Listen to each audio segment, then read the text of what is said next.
Now, I got something else. Now, this is a book called The Brotherhood of Angels and Men. You need this book, too. It's written by, because see, you didn't even know there was any brotherhood between men and angels. It's by The Brotherhood of Angels and Men.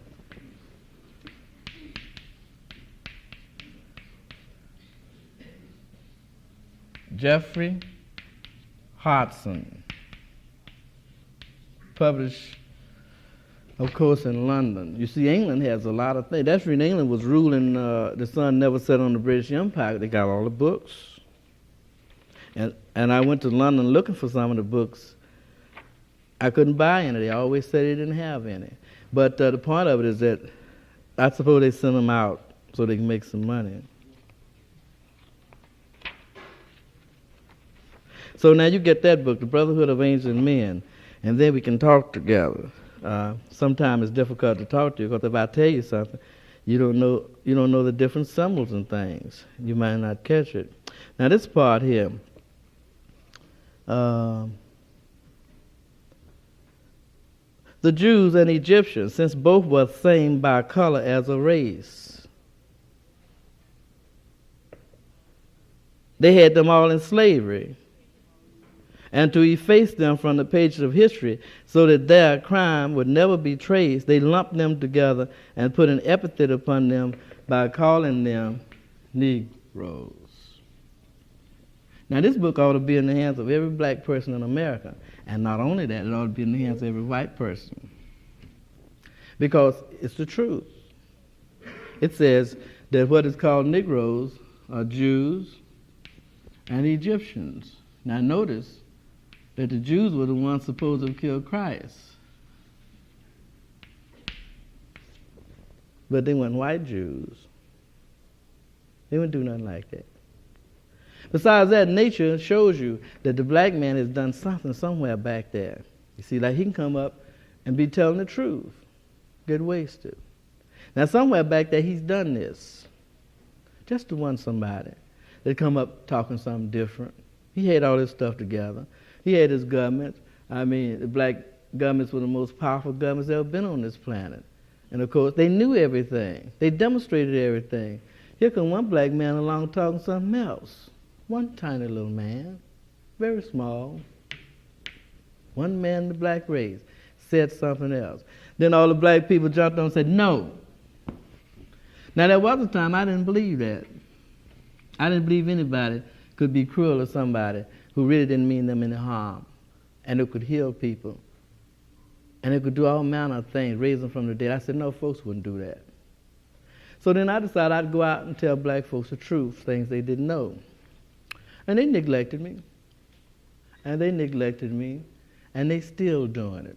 So then I can say about that, even though I've been telling them the truth for years, and they've neglected me, they're used to it. Now see, they got to rectify that. They got to take one somebody, regardless of whether they believe it or not, and be open-minded enough to say, he's black too, and he has just as much right to his opinion as me.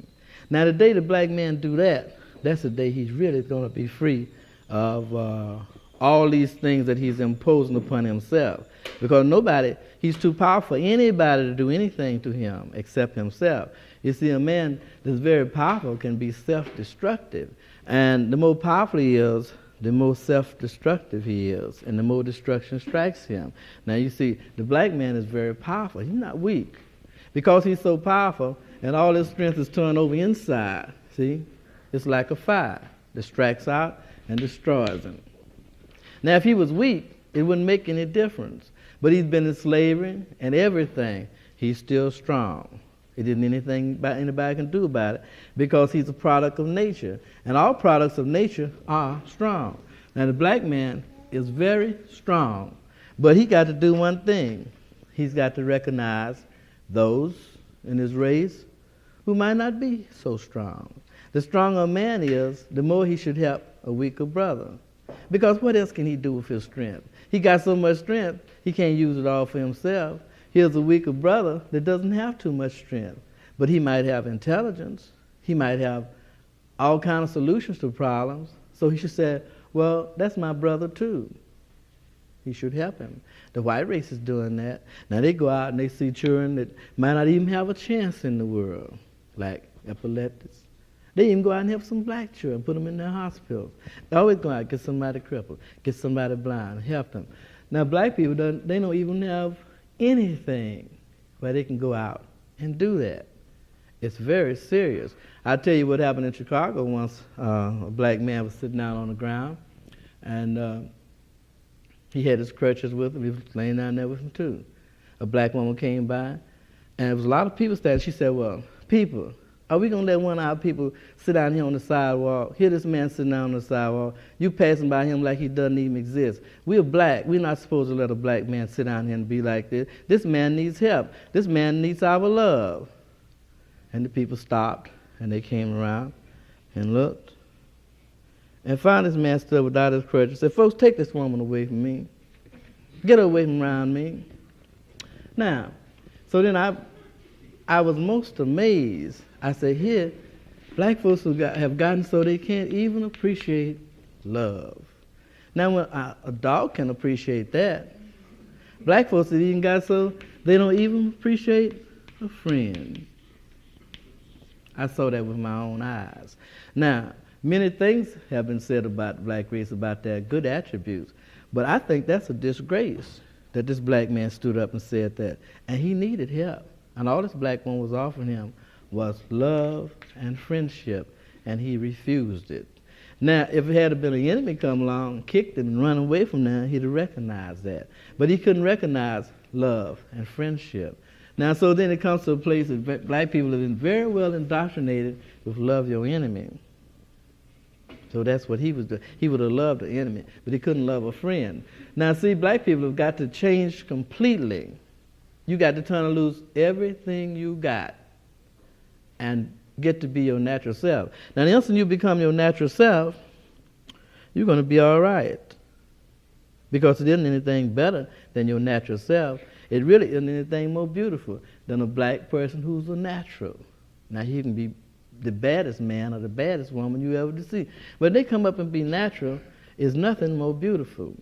I know that. And there's nothing more sincere and nothing more pure in heart than a natural black man and a natural black woman. A natural black man will not harm another black man. And a natural black woman will not do that. Black people who do that are not naturals. They're basing what they're doing on artificiality. Because it is true that black is beautiful. It's not ugly the way you've been taught. Black is beautiful. It has many attributes, although people associate it with death. So what? What's greater than death? It proves His majesty every day. Everything bows down to death. Now, black is associated with death, they say. You see? No trouble whatsoever. If black folks could prove that they're good buddies with death, nobody would touch you on the planet. Nobody. When they see you coming, they'd get out your way. You said, my brother, death. Are you my father? What's the difference? And so you see, when you get some sense, you're going to be all right. But you have to have some sense that's profitable to you. As long as you indulge in things that's unprofitable to you, you don't have any sense.